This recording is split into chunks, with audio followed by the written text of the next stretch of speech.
All right. As an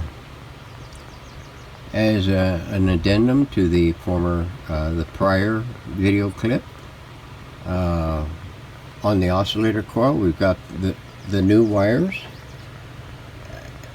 commingling with the old wires that we were going to keep. I believe these here are going to be long enough to reach what I need to reach. So we got the new ones with the additional lengths on them, so we can do a fit up whenever we go to put it back in. We can bring it through the holes, get a length of what we need, clip off what we don't, and then get ready to tie them in. Now you can leave, or you can have a little shorter or a little longer. A little shorter would make it a little tough for you to negotiate the reconnection part of the job, but a little longer ain't gonna hurt too long, and you're gonna impact the performance of the coil. So that's all I wanted to cover on that. This one here is ready to go back in its can as soon as we get the can cleaned up and ready to go. Alright, we got the first IF in the bag. We got the new wires on it, and we've got the thing safe housed so we don't catch any of the fine wires on our fingernails or hang nails or whatever we may have sticking out. We're going to clean up the top of it before we shove it back in the can. And now the second IF, I remember I checked it, and it was checking out pretty good. Even the resistors were coming out pretty good. I'm going to check them again just to be on the safe side. But, and here's that but in my face. Yeah, let me zoom in so this thing will focus better. Let's see if I can hold it still. You see that little whisker right there at the end of my my Chick-fil-A stick? It's broken, and I believe it goes to, I'll have to double check that, but it is broken. Now spinning it around,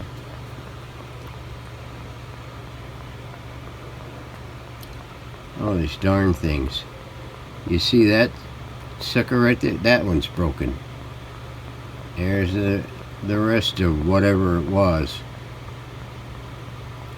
So I'm thinking that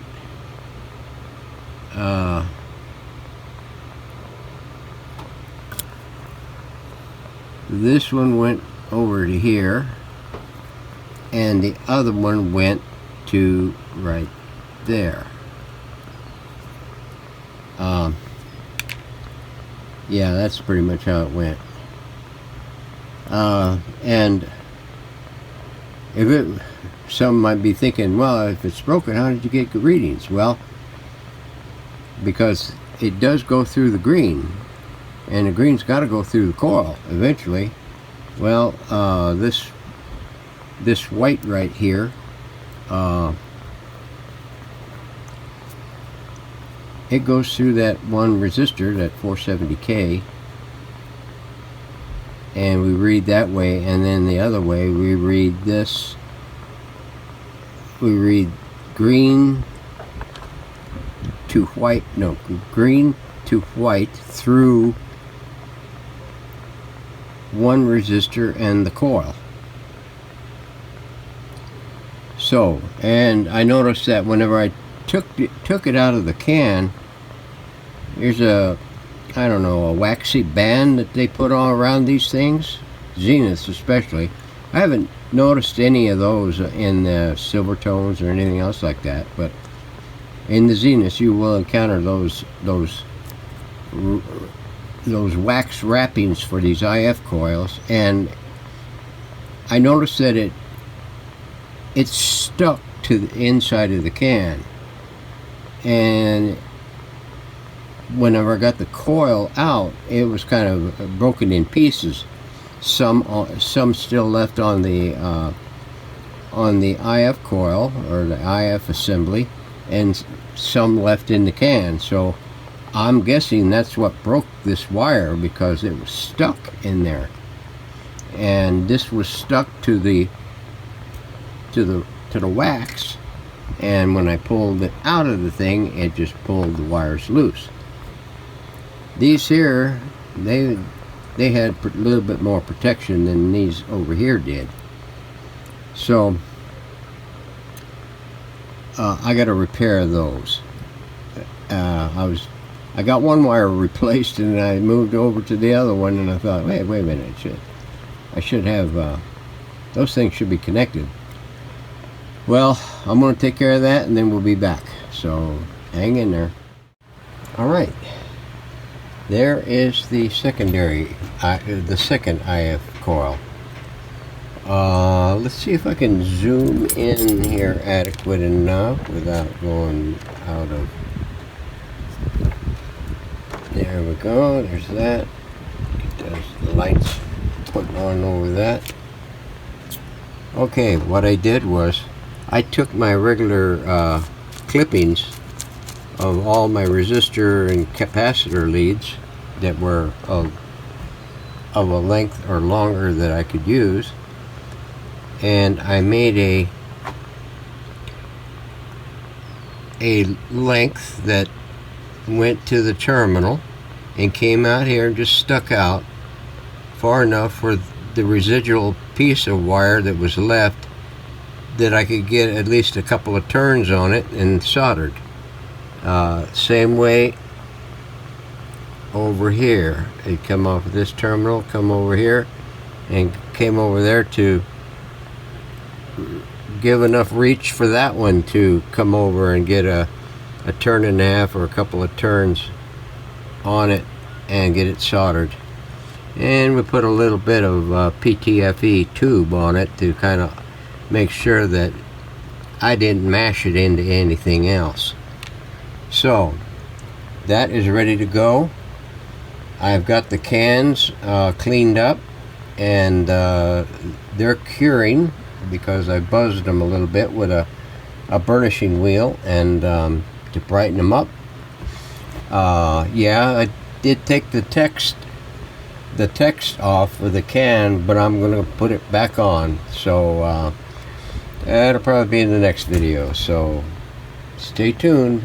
We're going to be moving into some rewiring pretty soon. Thanks for watching. All right, busy little bee today.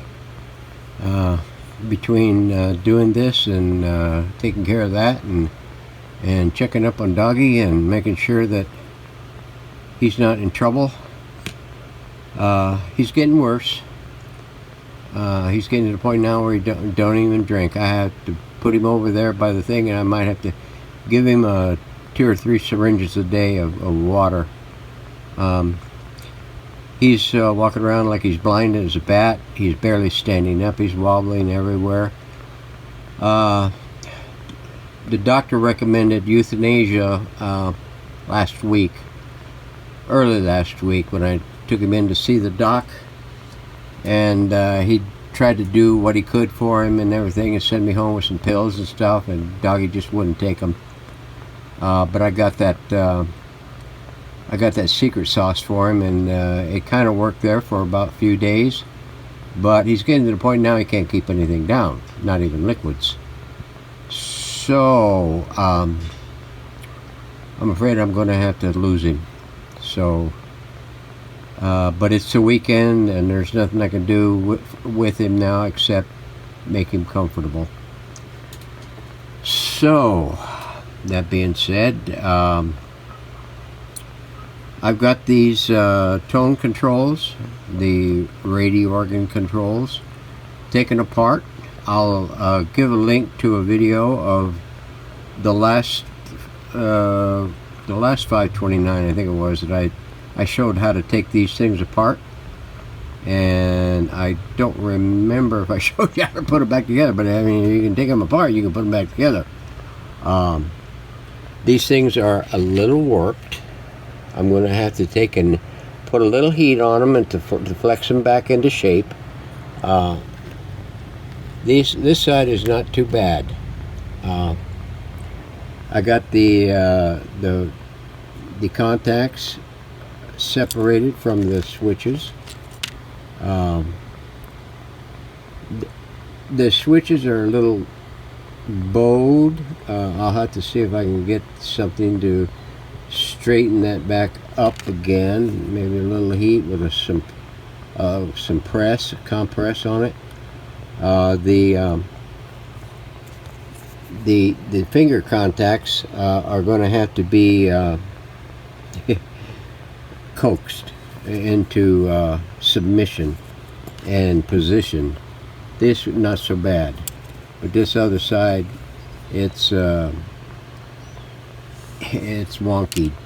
So everything here except for the paddle switches are going to go in the drink and soak overnight, and I'll do the switches on another occasion, because I don't want them to sit overnight on the thing, because that stuff will remove the black in there. But I mean, I can put the black back on the text, because I have some lacquer stick that works perfect for that.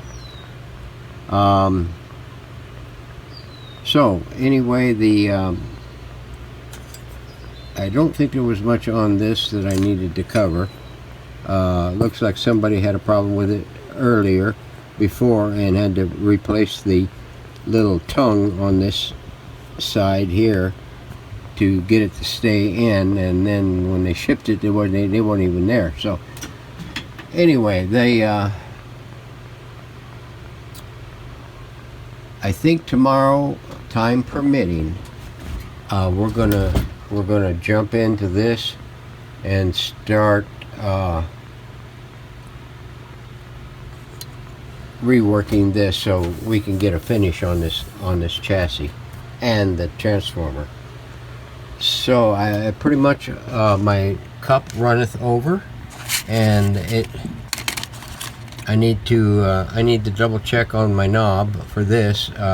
I made 3 knobs when I had to make a knob for one of the radios anyway. So what I did was I just made 3, because I had 3 of these coming, and I figured, well, the ones on the on-off volume control are always bad, so I'll just go ahead and make 3 and be done with it. So I got one around here somewhere. I put it away. So